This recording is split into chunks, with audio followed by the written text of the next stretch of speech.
So how many we got there now? We got 1, 2, 3, 4, 5, 6, 7.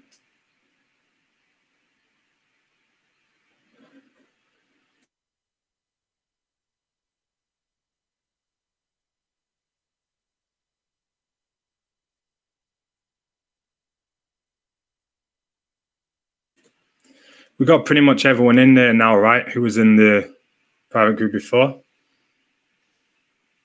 Yeah, can you guys hear me loud and clear? Yeah, I think it's everything working. Yep. Yeah. Awesome. So we're good to go. Well, 1 minute to go. Yeah, so we'll start in 1 minute because I think who we're missing out of the other YouTubers. I think most of us are here now, but I think there's one missing. We've got Brent missing and Roy. But obviously, we can't really delay it, so we're just going to have to start, and then obviously those guys come in later. Then they come in late.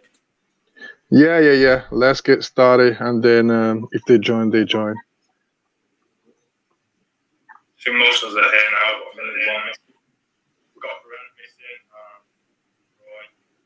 But obviously, we can't really delay it, so we're just going to have to start, and then obviously those guys come in later. Also, remember, when you're not speaking, mute your mic so that it doesn't cause any repeats. Echo. Yeah. Yeah, echo.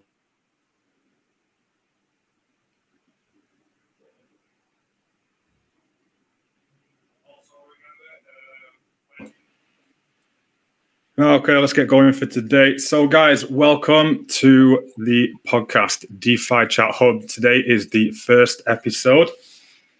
Basically, this podcast is going to be a bunch of different YouTubers. We're going to give our ideas across a bunch of different projects across DeFi, as well as a bunch of other stuff too. So, welcome. Now, what I thought I'd do in the first episode was I was going to let us all give an introduction to ourselves and our channels. So, the guys of each of his communities can get to know the different YouTubers, and then we're going to get stuck into the topics for today. So I'll go first. I'm Jay. I'm the guy behind the channel Degen Chad. Now, I started my channel to basically cover up-and-coming projects because I found that too many YouTube channels concentrated on projects that I'd already done 10, 20, 50, 100x. So I wanted to try and cover projects that we're still early on, like in the private and pre-sale phase, so people could find opportunities to get into those projects early. I also do cover other stuff such as airdrops and that kind of stuff and passive income protocols. So I'll leave it over to CT next, and he can explain his channel a little bit. Hello, guys. I'm CT. My channel, it's basically just my journey in DeFi. It's not for any financial advice. It's just what I'm doing every day with what projects I'm playing. When I start my channel, actually, funny fact, I started because of Stable One. Was before to be Stable Fund. There was a ROI project, and people, they couldn't take out their money. So I start to make some videos to show to people how to take their money from the smart contract. And I see people that was enjoying to watch them. So that's it. I start to make more and more videos. Simple as that. All right. So who is next? Okay, bro. So next we'll go Kuzin, who is with Crypto Channel 329. What do you do, yours? Cousin here speaking, Crypto Channel 329. So yes, I started a crypto journey in 2020. And as I started my journey, I decided to record my journey because, I've seen a lot of YouTubers doing the same thing, started their crypto journey, recording everything they do, new projects, new coins, tokens, whatever. So I decided to do the same thing. And yes, on my channel, I present DeFi projects, high-risky projects, how do I adapt, how do I miners, new coins, new tokens, and also I do educational videos, tutorials, and all that. And fun fact, I found CT in crypto when he posted a stable one video, how to withdraw funds from the smart contract, and that's how we met. That's how we subscribed to each other and got in touch ever since. So yeah, basically that's what I do. So I do educational videos.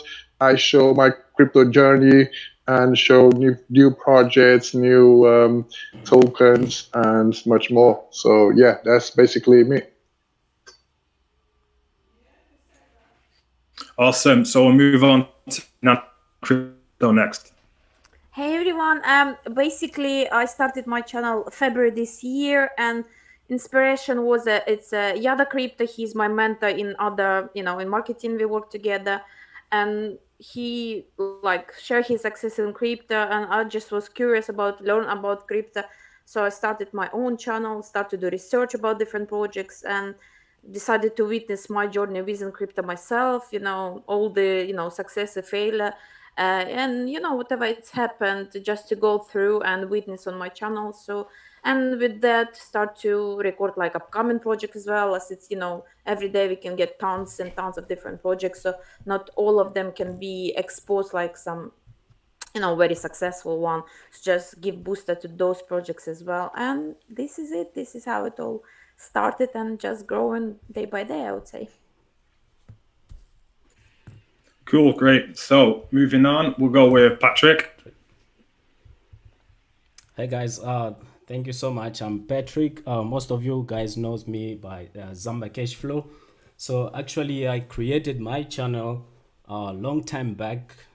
Before I used to do videos in French because I wanted to attract a French community, and then we used to be in a project called AI marketing. All right. So, and then after that project, and I've decided to move on, not doing YouTube anymore. And I started working together with DeFi Dudes. Most of you know him, as he's also a big YouTuber. He was one of the first person to actually introduce us to stable funds and all that.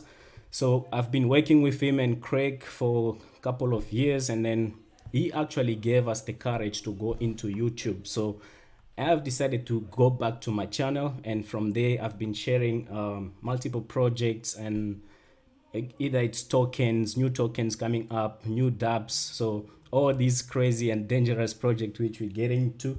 So, and the most important thing which I wanted to do is to try and cover trusted projects, not just covering everything which comes and go.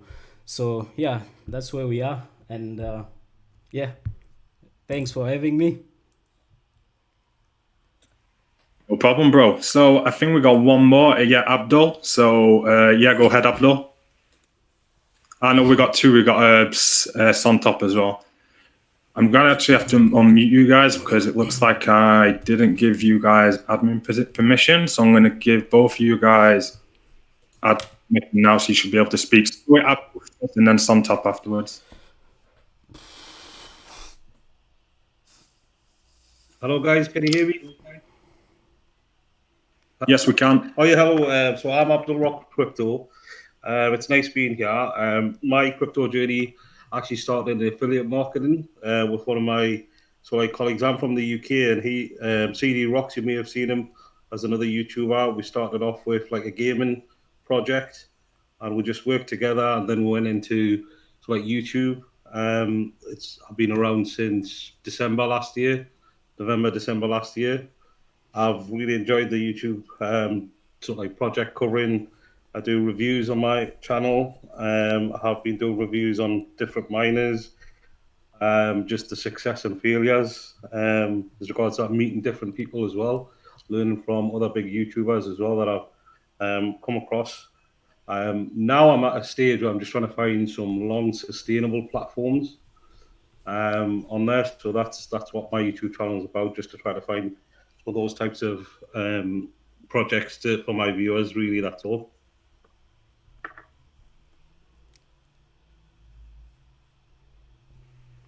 Okay. And moving on, last we have sontop. Go ahead, sontop. Introduce yourself and your channel. Hello, guys. This is sontop, and my channel name is sontop as well. And I really appreciate for creating this platform for all the YouTubers. This actually encourages us to make it better and help each other grow our channel, share ideas. And my crypto journey started back when the COVID started. So I see that most of the people over here, yeah, so it started back during COVID times. And when I started, I was investing mostly in altcoins. However, I came to know about the Degen coins, the coins that get launched every day, like hundreds of coins. And I came to know little by little that you can make 100x, 1000x out of those coins. And I started my journey over there. I was able to make 100x on some coins, and then for a few months I tried, like every day I spent about 10 to 12 hours, I think, like you guys. Then I came to know that I think I should share this idea with people, how they're able to take advantage of it. And that's how I created the YouTube channel. And once I created a couple of videos, it was pretty, since I know ins and outs about how the place works, I think the video was quite received quite well. And the project that I was able to put in, some of the project did very well. So by chance or by just the information that I was able to share. So yes, I really appreciate again for this platform and looking forward to the platform. Thank you. Okay, now we have it. I think that's everyone. Let's give a nice little brief introduction to the channel. So just before we go ahead and talk about the topics for today, I have now unmuted the public group. So if any of you guys who are listening in, I know this is our first podcast today, and we only actually made the public group today, so I know there's not many people in it so far. But if any of you guys do have some questions, then I have unmuted the chat in the public group. You can ask your questions there, and then as the podcast goes on, we can answer your questions as well. So moving on for the first topic of the day, I guess with everything that happened yesterday with Stable Fund and Wealth Mountain, I wanted to touch a lot on that. Obviously, a bunch of different YouTubers here on their own little journeys that they've just been describing. And it's going to be interesting to get everyone's opinion on what just happened. So did anybody listen to the voice message that Michael left in the Stable Fund chat a couple of hours ago? Yeah. I think everybody's listening, all the pin messages from Stable Fund on this point. Yeah, so CT, what's your opinion on the last message that was, the last voice message that was put in the Stable Fund chat? I think everybody will have different opinions about the Stable Fund. Because I was invest also in their fourth project, Stable One. I don't know how many people they know about it. When they have the problem with the V1, I was one of the person what I get a refund. So I don't know. Yeah, I would say. I don't know. It's difficult to say if he's gonna do it or not. It's difficult. Yeah, for sure. I'd say the one thing that I sort of that I can highlight out of what he just put in that last voice message was the fact that he's now saying that there's going to be a form on the website about people that want to go over into V2.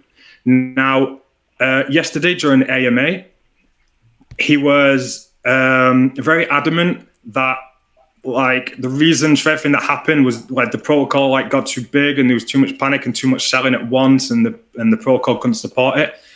So he was highlighting that during V2, it needs to be smaller with a smaller set of private investors in order to be able to sustain itself. But then today's message that he put out to people, it seemed to me as if it's almost too easy to get yourself a spot on V2, and they're just gonna, if they make it too easy to get a spot in the private part of V2, then in my opinion, it's just the project is just going to go down the same path again, and we're going to have the same problems. I don't know if anybody else has a different opinion on that. Yeah, I heard the voice note as well. I believe everybody who was invested in Stable Fund heard that voice note and been checking the pin message every single day. And yes, I do believe he's going to refund the people that he's entitled to a refund, because it did in the past. So Stable Stable One back in January this year. At some point they had about, I think it was 7 million or 8 million Matic in a smart contract. And back then the Matic price was 170, 140, between 140 and 170.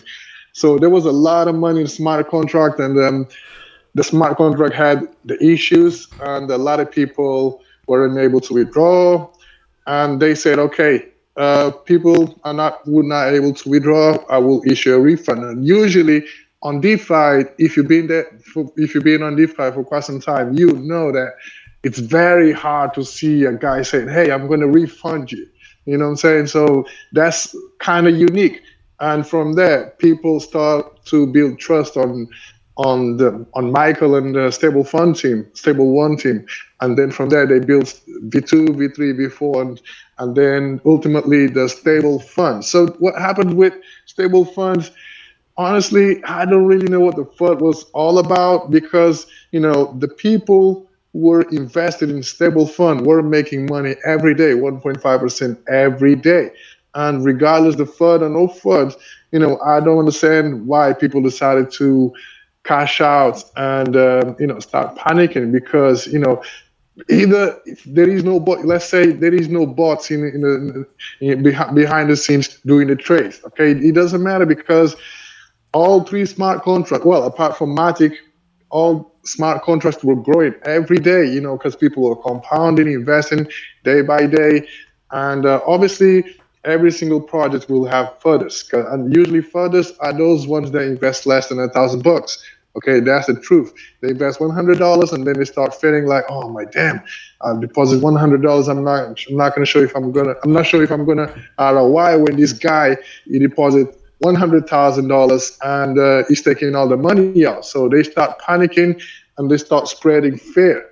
And usually, when one do this, the other one follow, and then it will have the domino effect. And yes, in my opinion, I think that he's gonna refund the people that is entitled to a refund. And in regards to V2, I believe that he will do some changes in regards to how to invest, locking period, and all that. But we don't really know for sure. We just gotta wait and see what's gonna happen. Yeah, definitely. So what I can say personally regarding that is when you look into the first projects which they launched back in the days, so whatever they promised, they delivered. And when you look at Stable Fund itself, they've been delivering since day one, all right? So what I can say regarding the owners, and especially Michael himself, is short-tempered. So he doesn't really handle the pressures of people asking questions. So it's not really a problem of someone asking a question when they're having an issue or something like that. So for me, being a leader, being an owner of the project, you should be able to handle every single one. And of course, we know that people who invested less, they are the one who asking so much questions about the project. They're not sure if they're gonna ROI or things like that. But in regards with a form on the website, everyone should be able to actually request the refunds, or you can actually join the V2.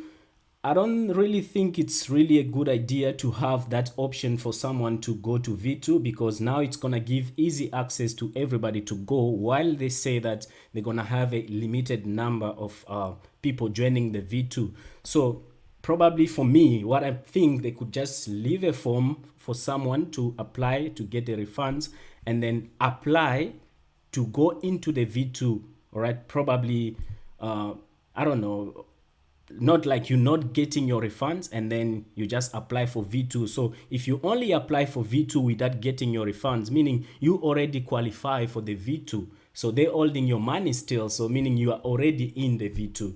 So yeah, that's all I can say. But the guy have been delivering, and I have trust in them. I have trust in Michael in delivering. He never actually rags since Stable One. So if they say they're going to refunds, that will be an amazing thing which they can do.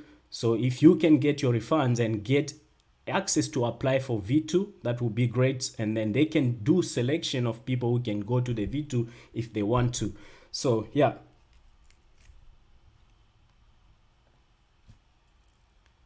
Okay, I've got something to add, but does anybody else want to give their opinion quickly?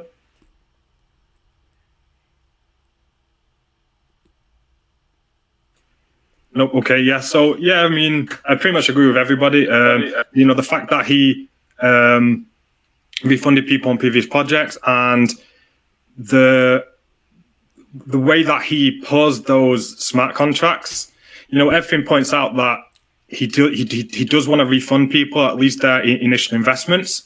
But I would say that what has happened, looking at also what happened in Wealth Mountain on the same day, it definitely does expose a slight side of like a Ponzi scheme a little bit with the project, because the basically what they were saying was they had to pause the smart contracts, otherwise they were going to keep draining to the point where they weren't going to be able to pay people out even their initial investments back. And if that was the case, and there wasn't enough money to pay everyone their initial investments back, plus the money that they should have been compounding over time, that means that this project, at least to an extent, now I'm not saying that there wasn't any trading being done at all, or maybe there was some trading bots, but at least to an extent, the project was running on the basis that new investors coming in with new money and old investors holding their position. And so then moving over into Wealth Mountain, I'm not sure if any of you guys were invested in Wealth Mountain or heard what happened. Was any of you guys invested in that? Yes, I think most of us, we put money in Wealth Mountain. The problem there was like 3 wallets. They were saving around 200,000 BNB invested. And when I find out about that, I was waiting like a chicken to get my 31, 32 days so I can take out my money and run away. Because if that person that was getting us on the 31 day, of course, when they was pressing the redraw, it's going to drain the project. And I mentioned it in my first video, it's going to be a straight ROI, high risk, high rewards, basic Ponzi, because they cannot take 10% what they get for any deposit and make it in such a way so they're going to be able to pay people what they're going to invest 1 million, 2 million. It's almost impossible. You cannot make from 10% to pay 2 millions or 3 millions. How much you need to take out more than that in order so you can do some trades to make some investments in different pools or these kind of things. This is my opinion about Wealth Mountain. Yeah, I mean, for sure. Like, I guess the difference between Wealth Mountain and a stable fund is that Wealth Mountain, you know, they're offering this like 4 or 5% per day return. And you can see exactly where Wealth Mountain are investing their funds. And you know for a fact that they're not making enough yield to be paying these people this amount of money. So the project was moving along by the fact that there was new investors coming in helping to support it, right? Whereas stable fund claim that the yield that they're paying out to everybody, the 1.5% per day, is coming from the revenue made by the trading bots. So I guess that's the difference between the two. But yeah, I guess does anyone else have another opinion on that?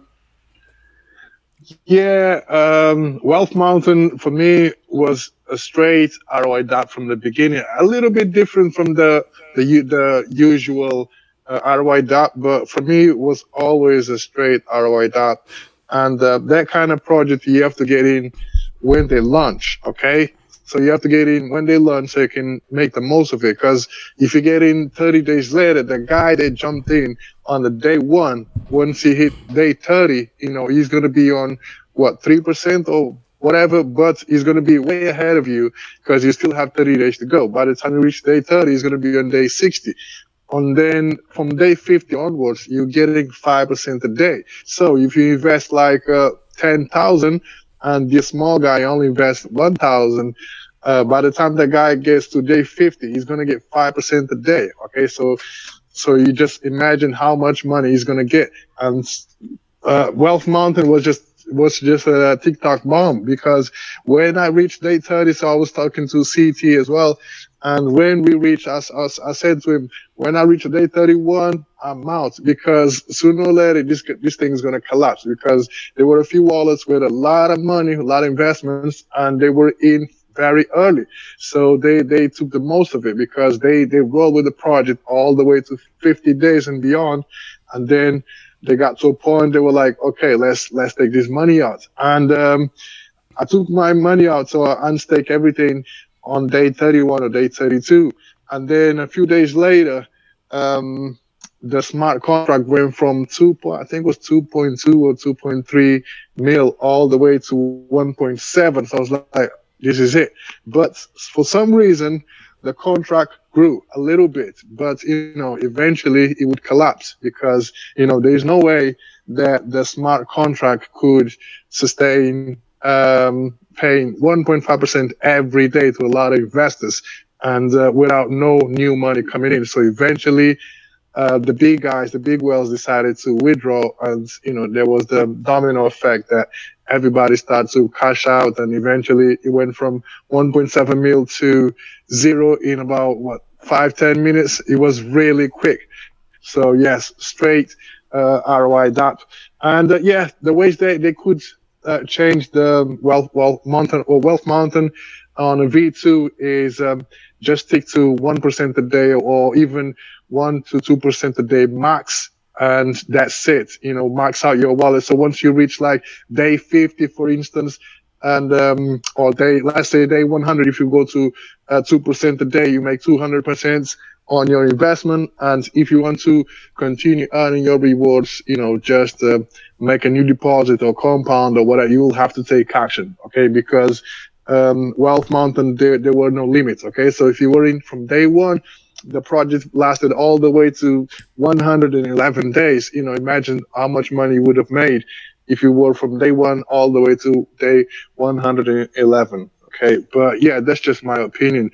And Wealth Mountain has nothing to do with Stable Fund, in my opinion. Stable Fund has a good reputation, so I really believe in the project. Stable Fund. Wealth Mountain surprised me. I didn't think it would last that long, but it did. And even though I didn't make much profit, I made profits. I'm happy with my profits, and I'm glad I cashed out on day 31 or day 32. Yeah, you played that one very well, mate. Does anyone else have any opinions on Wealth Mountain?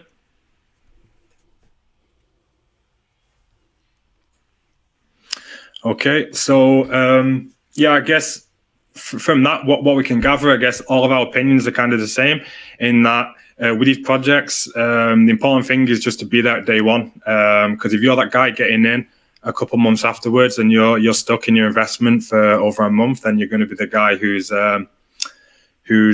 stuck holding his bag at the end when there's no contract balance anymore. So obviously, just like Stable Fund, with the success of Stable Fund, we've now seen the kind of the growth. Obviously, it happens all the time in DeFi. Once there's like one really successful, innovative project, then people start to fork them, right, and start to do copies and very similar projects. So we've kind of seen that now with Stablecoin. With Optimus and maybe 3 or 4 different projects that are kind of doing the same thing, where they are using the money invested in the protocol, then trading with that money, and then the revenue of that is then going out to pay people a certain APY. Like in Optimus's example, it is 1% per day. Now Optimus is a little bit different because Optimus actually rebases, and it uses the revenue generated from the trading to then pay out those rebases. It doesn't require you to interact with any sort of decentralized dashboard or anything like that. Everything's done automatic with a rebase. And it also relies on the price of the native token at the moment it's on the version 3, Optimus 3. So if there is a dump in the token price, then obviously your investment will also go down. So it's a little bit different in that aspect. Does anybody have any differentiating opinions about Optimus compared to Stable Fund? Yeah, Optimus is way, way different. And, you will have to really do your own research to figure out how Optimus operates and how everything works behind the scenes. Because, one thing is for me coming publicly and say, hey, I built this project, has a bot trading for us. So all they got to do is buy this token and hold it. Because every 24 hours, we're going to do a rebase and basically will compound your holding tokens. Okay.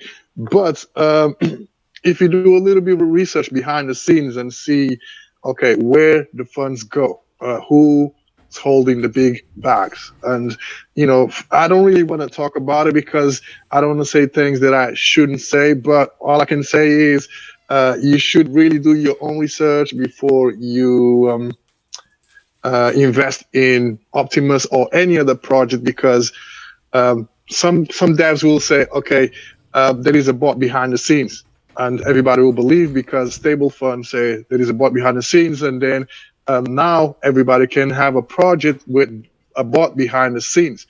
So we don't really know until we do our own research and check the smart contract, see where the money's going, what is happening behind the scenes. Until then, you will believe that there is a bot behind the scenes. So you just have to do your own research and take your own conclusions. I don't really want to say much about it because I don't want to create FUD or say the wrong things or might mislead someone. So what I would say is always do your own research, check the background, check what's happening, check who has the most tokens in the wallet and how that person or that people got to the point that where they hold lots of tokens and all that. But yes, like Michael said probably a few months back, in the near future, we will see projects coming along and say, hey, here's a new project with a bot behind the scenes. He said that, and we actually seen that. So it's like Dino BUSD when it came out probably 2-3 months ago. Dino was a really success platform, an ROI DApp, straight ROI DApp. And because of its success, we've seen in a space of like 2-3 weeks, more than 20 Dino forks. It was crazy. Okay. But, the thing is, some of the devs behind the project, they had good intentions, but majority of them, they just wanted to rug. They put high taxes and backdoors so people would invest thinking that, hey, this is a Dino fork with a higher APR, so we're going to make money. But in the end, you just invest and lose your money because they were forks and they were designed to, rug you. And, after Soca BUSD, I gave a heads up to my people in my community saying, hey, do not invest in Dino forks because eventually they will rug or they won't have the same success as Dino BUSD. So I guess we are seeing the same trend now with bots. Stablecoin came along, and then Optimus, now CGT, and many more will come in the future. But yeah, that's just my opinion. We should always do your own research, regardless what people say on YouTube or whatever, the word of mouth. Always do your own research and see what's going on behind the scenes. So yeah, that's me done. Yeah, definitely. Yeah. So what I can say is in DeFi we actually experience it's like seasons of things. So it's a minor season, then it comes Dino Fox bot season. So we currently in the bot season with whatever which happened with stable funds. So for me, I can see that we're going to an end of a bot season, and there will be another VAG which is going to come, and people are going to jump into there. So when in regard with Optimus, so what I can say is it's actually a great project. I'm not gonna lie. A lot of people have made so much money, and especially those who were into the beginning. All right. So what I can say for the community, everybody who's listening right now, is us as YouTubers, most of the time we come with projects showing you things which we believe it could be successful, and you can actually earn some money out of it. All right, some they could be paid promotion, some they're not paid promotion. You just like the project and you're like, okay, let me share it with my community. And you also do your research, but our research are not enough. So it's always important for everybody to do their own research. Really, really important. And only invest money which you can afford to lose. Don't go and sell your kidney, mortgage your house, and I don't know, take a loan so that you can get into DeFi. Anything can happen. We can all experience it with whatever which happened with stable funds. I know so many people, they actually took loans and get into the projects because they could see how sustainable it was, and they've been delivering everything which they promised. So what we see and what is happening behind, it's totally two different realities which we cannot predict. All right, so please guys, always invest money which you can afford to lose, because all these projects are high risk, and it's not a must for you to invest on every project which someone posts on YouTube, because there is not a lot of trusted YouTubers out there. Few of them are trusted, because you can just get paid and promote anything, right, just to get the money, and then that's it. So you just have to be careful out there. And I know how it feels. I've been also an investor, a smaller investor. I started from scratch all the way up to where I am right now. I've been ragged. I lost my entire wallet with so much money in. So I know exactly what's really happening. Even though as a YouTuber, we are the most exposed, I can say, to these rag and things like that, because I've just give you an example of myself. When I got hacked, it actually happened through a PDF. Someone sent me a PDF. Can you please review this project for me? So when I open the PDF, I'm actually downloading something, a software onto my laptop, and everything was gone. So us taking that risk to expose, to actually promote these projects, it's really crazy. And doing our own research, most of the time we miss a lot of things. So do your own research. Optimus is a good project, and there's so many people holding thousands of bags right now. So you just have to be careful, because there's no way you can control the people who are holding so much money. So once they feel like, okay, it's enough for me, and they decide to withdraw, everybody will start withdrawing. We could see that with stable funds. So it's really crazy. You just have to, once you get your ROI, just play with the extra cash which you get from the platform. Yeah, that's all I can say on my side. Yeah, Okay, sorry. So regarding the Optimus, all right, the most simple way it's how to see any type of project, not only Optimus. You need to put a small amount of money or a big amount of money, depends how much you can afford to lose. Yeah. You double your money or you make a profit of 50%. The best thing to do is to take your initial back. It's the most simple way in order to be sure you're not going to lose money, because many people, they see many YouTubers, they put in a project 10,000, 20,000, 100,000 in one project, and they say, yeah, I should get a loan in order to put this money in a project. It's wrong. I'm trying sometimes in my videos to don't show to people how much money I put in a project, Okay, sometimes it's difficult to don't show it, especially when it's a new project and you want to show to everybody, look, I'm joining it, I trust the project, or you share your personal opinion, But some people, they don't understand they should play with less money, I mean, it's no shame to invest in a project $10 and make a $5 profit and enjoy your Starbucks from the profit what you make in a DeFi, because DeFi, it's like a lottery. It's like a casino. You need to understand how to play. Anyway. Sorry, Abdul, go on. Speak. Yeah, I just want to share my views. I've been listening to you guys about, it's definitely money that you need to sort of like invest that. You can afford to lose. Like I've been with CGT. A lot of you guys would have seen what happened to CGT. I think the the developer, from what he said, because I think he's fully transparent because he's always said it. He couldn't trade. He didn't get the license for the trading, so he has to wait to get that license. It's going to take him 6 months, etc., and it's going to cost him a lot of money. But what he's done now is he's got prospect and mining, and with this, he's always updated people to tell him what he's doing. If you go to his Discord or his actual channel, he's done that. He's actually, what I've seen from YouTubers, a lot of other YouTubers have tried to put him down to say this is not legitimate, anything like that. Some of the, like I think you mentioned about Wealth Mountain and some of the other projects having bots, he's actually shown that he's going to have mining, which I think he's either going to do today or tomorrow, actual mining facility. But he's actually going to do a video of where he's going to be doing his mining setup. So to find, trusted projects, I don't know what you guys think of it, but I think PMG, where you earn 2%, it's quite, like I say, legitimate in my opinion. Because there's a few YouTubers that I've seen, the stuff that I've seen, it's just like, it's like Muhammad Ali versus Tyson, as I described. It's sort of boxing match to see whether this is legitimate or not, whether he's doing live trades. I think these types of project that the developer's doing, this one, is legitimate in that sense.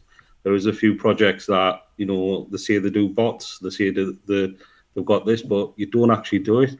So I agree with Patrick, you've got to do your research, due diligence, because it could be fantastic projects, but if you don't know what's happening in the background, how long would it last?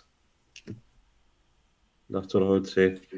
Yeah, it's a nice point. And yeah, we've had some really good advice there from a few guys about, crypto security and stuff like that. I guess that's also a topic that we're probably not going to have time for today, but definitely in a future episode of the podcast. We could definitely spend more time around crypto security, and I'm sure all of us have got some, really good tips that we can give to some guys about that. I guess what I just want to do next, we do have a couple of questions in the chat that I wanted us to answer. So for those of you guys that are in here, if you jump into our public Telegram chat, you can ask us questions there and we will answer them. Greg was asking if there were traders, why aren't they trading now to boost the funds while they are not being drained? So I guess he's referring to Stablefund when we were talking about Stablefund earlier. Well, with that question, I guess the problem is none of us are affiliated with Stablefund, or none of us are a part of the team. So I guess we can't really give you any answers to why the traders aren't doing certain things at certain times. If you do listen to the most recent voice note in the Stablefund community that is pinned, he does state that the traders were taking a couple of days off. I guess because of what happened yesterday, they're having a couple of days off. And then after that, I personally can't give you any information on it because I don't really know. But maybe some other guys have got an answer to that.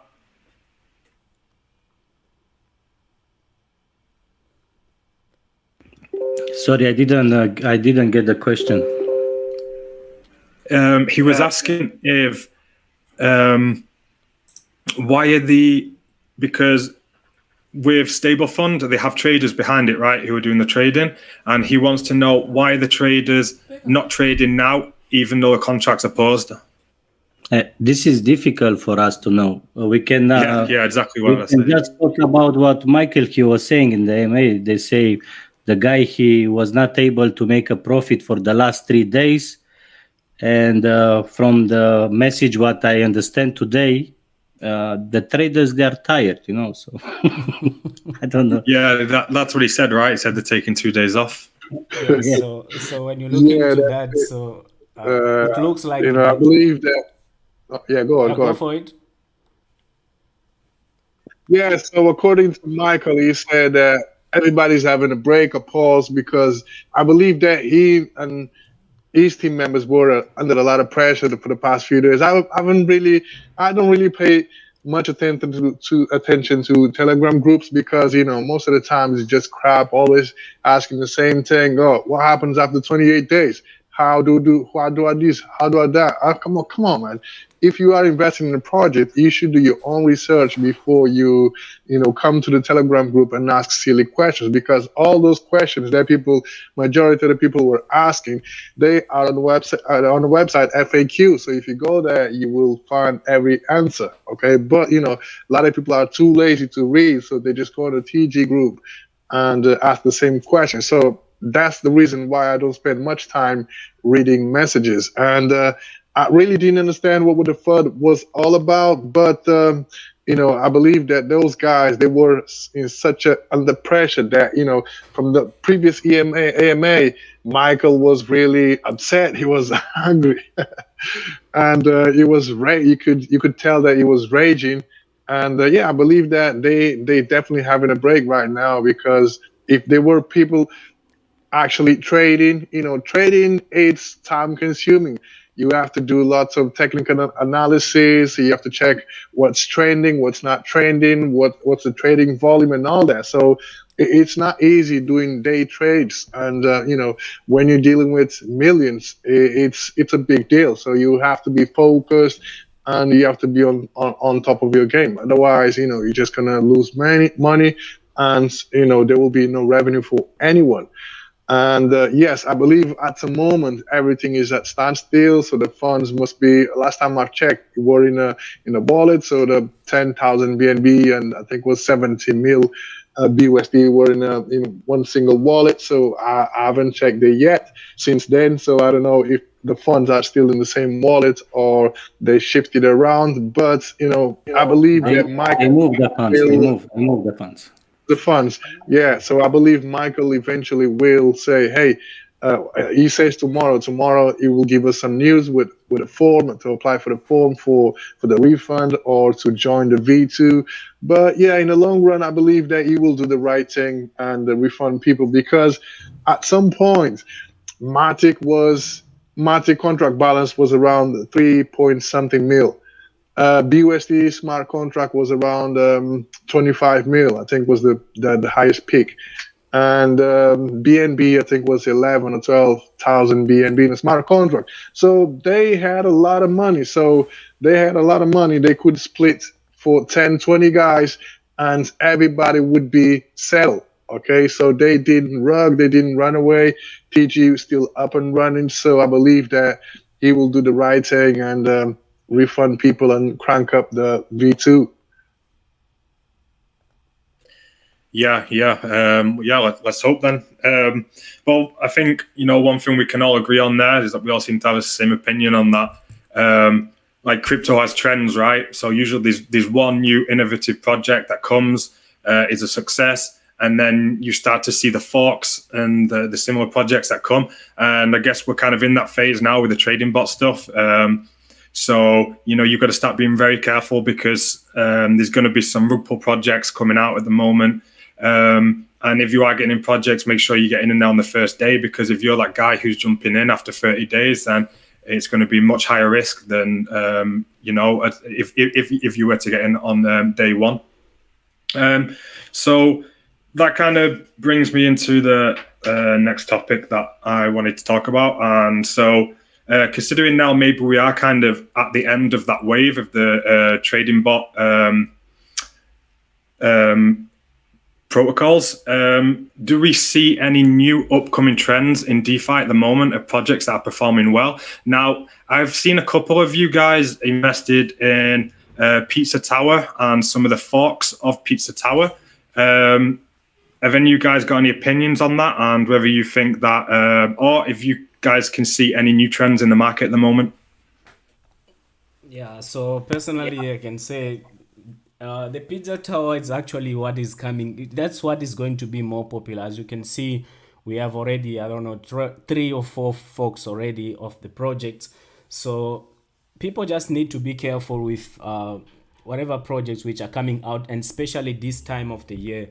With the experience which I have in DeFi, when we started going toward the end of the year, especially to December, there will be so many rug pull which are going to come, because people, they just want to come, release projects, copy something, and then release it and take money from people, because they just want to have money to go and enjoy and celebrate with their family, not knowing that they're actually killing someone else on the side.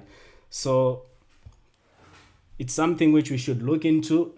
Just you don't have to invest in everything which you see. And sometimes I do blame big YouTubers most of the time when they come with some of the project and they show you how they actually invest hundred of thousands of BUSD on a project, and you don't even do research, and then you look like, okay, yeah, if you can invest 1 million in this project, then I can also go in.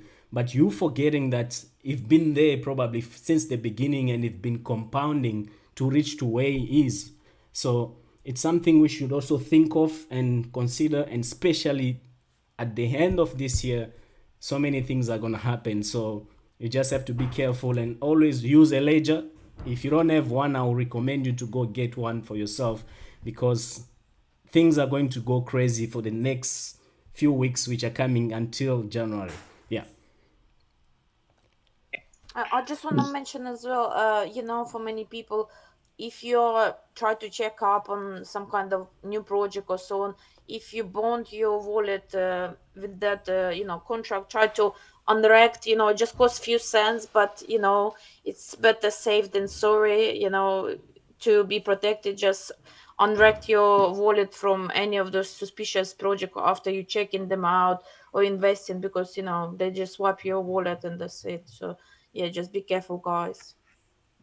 Yeah, and in order to revoke contracts, you have to be careful as well, because a lot of these scammers, sometimes they make phishing links or fake websites that mimic some of these websites used to revoke contracts, and you can end up clicking actually on a phishing link and connecting your wallet to something that would actually drain your funds. So the way I always recommend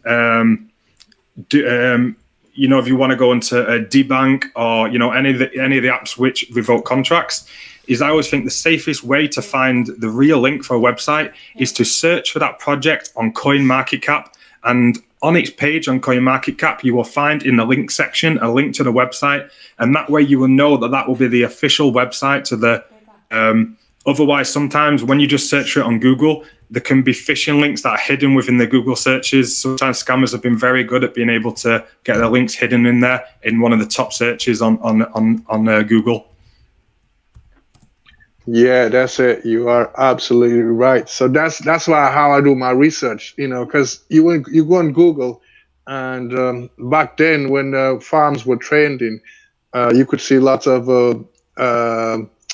PancakeSwap forks copies, and if you click on the wrong one, sometimes the whole links looks good, but just the letter looks a little bit different, and that's just a easy trick. You click on it, connect your wallet, and that's it. Your funds are gone. But yeah, back to the subject that you mentioned. So I believe the new trend now is play to earn, like Pizza Towers. So even though Pizza Tower came out 1st of September this year, quite a while ago, we saw another one, the Restaurant Tower, something like along those lines. And now we are seeing that many other projects are forking the Pizza Tower, because the Pizza Tower is a successful project. It's been live for more than 40 days, 45, 46 days now, or even more. And it's doing really well, because the people are seeing that, yeah, Pizza Tower is paying and is still up and running. So people decided to fork, just like Dino BUSD when it came out. Dino BUSD when it came out, was a really good project, and people were like, okay, Dino is doing well, so we're gonna fork this project. So I believe for the next few days, or probably 1 or 2 weeks, you're gonna see many more Pizza Tower forks coming out, because that's the new trend. So miners are gone. ROI dApps, they tried, but they didn't stick around much. And we saw a few bots projects, and now we are seeing play to earn, the Pizza Tower forks. So yeah, Pizza Tower will continue for a few more days, or probably 2 weeks or so, and then something new will come along. Matt's Kingdom, I think, is one that's just recently come out, where you play to earn. You've got to build kingdoms on that one. So you're right, definitely there's a lot of play to earn ones. I think that will be coming out with the next sort of project.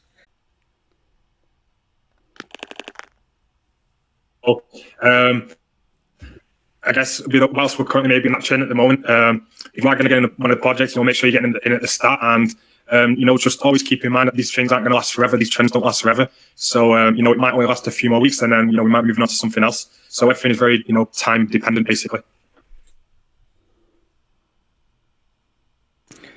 Yep. There are some projects out there what they are designed in such a way to last for longer term. Few days ago, I make a video regarding the farmer fortune. It's a big YouTuber in the back of the platform, and I think Patrick he can talk more about the platform if he wants. Yes, I can definitely talk about it because I'm also part of the team, so I know exactly what's going on, what's happening. So when you look at that, before we reach to the farm of fortune itself, back in the days, we used to have so many racks in miners and things like that. All right, and Crypto Craig. So I've been with Craig for a long time. We used to be admins in DeFi Dudes and with Crypto Vo, Lucio, and so many more. So he actually said, look guys, there's so many things going on right now. We're trying to be more transparent to people, but when you look at what's happening, it's too much, and it's really hitting hard on us as YouTubers when we come out with projects. All right, so I think that I should actually ask George, since George is well known in the space, good reputation with whatever which he's doing for the community, with all that this project is bringing out. So he went to George and asked so that George can actually create a miner for him, and George says, no, I can't do that. So why don't you learn and do your own? Then I will just actually help you. That's how Craig started with his first project, which was the Cake of Fortune, which is still running until now. And he came up with a second one, and I came up as well with one of the miner, which is the USDT cash flow, which is running as well. And we came up with the Farm of Fortune. So the main idea which we had, we just wanted to create a safe space for everybody to invest, all right, whereby you don't have to worry in the next day when you wake up, your funds are gone. So according to the trust which we have in the community, we're trying to create a safe environment for everybody to invest and feel safe when you put your money into the farm. So when you look at that, I know for sure so many people didn't want to support it because it's just a smaller community, and it's been growing recently. And when you look at the TVL, is really growing. That could also be another trend of projects which are going to come. But what I can say, if you find any fork of the Farm of Fortune, I can definitely tell you that you need to be careful when you invest in there, because you don't know exactly the mindset of people who are behind the projects.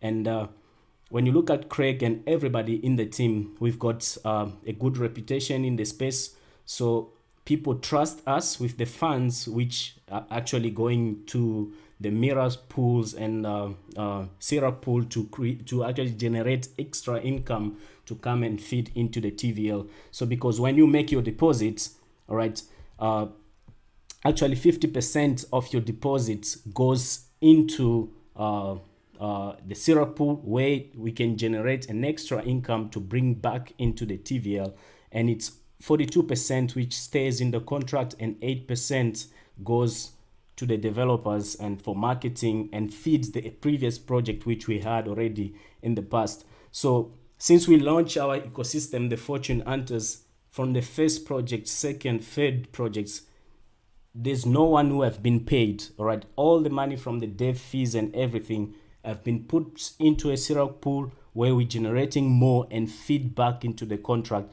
to help everybody to ROI. We're trying our best to make a zero Ponzi farm, but we cannot say right now it's zero Ponzi, because we can only say it's zero Ponzi once we reach the 200 days mark and say, okay guys, this is the 200 days, we have made this much and everybody has ROI'd and they're in profits, and we can say we actually made a zero Ponzi farm. So there's so many to talk about. We can see we almost like in an hour of our chats. I don't want to talk much and take time for everybody. So probably we can try and talk about it next time. I can invite Craig as well onto the chat so that he can explain as well and talk more about it if you guys would like that. Yeah, for sure. Like you said, we're probably going to try and keep today's episode about 1 hour. But yeah, I mean, we've got a ton of projects and a ton of different topics that we want to cover. We've got a bunch of ideas for this podcast in terms of evolving. We want to bring on owners of big projects on to speak about any upcoming stuff and stuff like that. So yeah, we've got tons of ideas of how we want to expand on this podcast and a ton of different ideas and topics to talk about. Today, I think we touched a lot on, well, at least all of us had something to say about crypto security. I hope some of you guys who are watching this maybe learned a thing or two. And I think definitely in a future episode, we can dig more into depth in crypto security, because I'm sure there's stuff a lot of us YouTubers advice that we can give to everybody. So we've also got that to talk about in the future as well. So yeah, just before we go, also to the people that are watching, in the descriptions of everybody's video, there will be a link to everybody's channel, so you can find all our channels on there if you want to. And then so just before we go, is there anybody that wants to have any final words?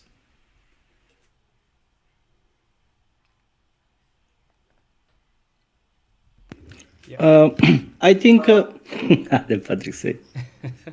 No, you can go for it. No, I was thinking in the future, if people they have questions, they can leave them in the Telegram group, and we can cover them in the next week when we're gonna have a new video call. If there is any projects what they want, we have a look or to talk about them. That's it. Yeah, definitely a good idea.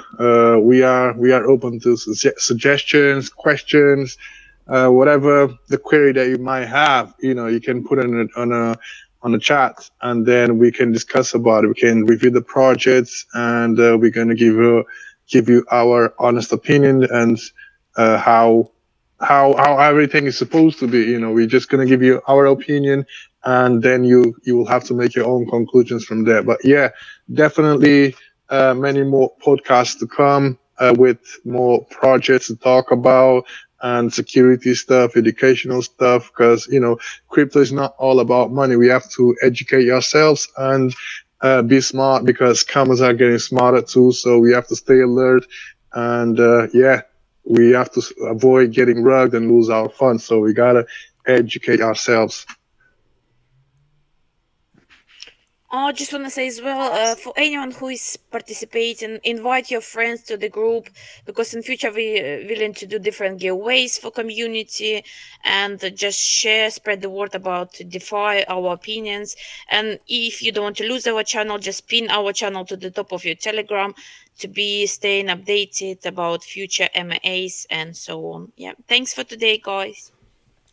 All right, thank you so much. Actually, a good idea which you just gave. So we're gonna talk actually behind closed doors, and I think what I can say, probably maybe for the next one, if we can invite Craig, and then he can talk to us about the Farm of Fortune, and then I will talk to them so that we can sponsor the next podcast which you're going to have, so we can have a giveaway on that one when we invite him over, and then we're going to invite a lot of people also to come on board, so some people can also actually participate in the giveaway. That will be a good thing, actually a good start to go with. I think that's an awesome idea, mate. Anyone else got any last words? Okay, so we'll call it a day there for today. So do keep a lookout for when the next episode will be next week. We will be letting you guys know about that. And until then, have a great rest of the week, guys. See you all later. Thank you. See you later. Bye-bye. Thanks. Bye.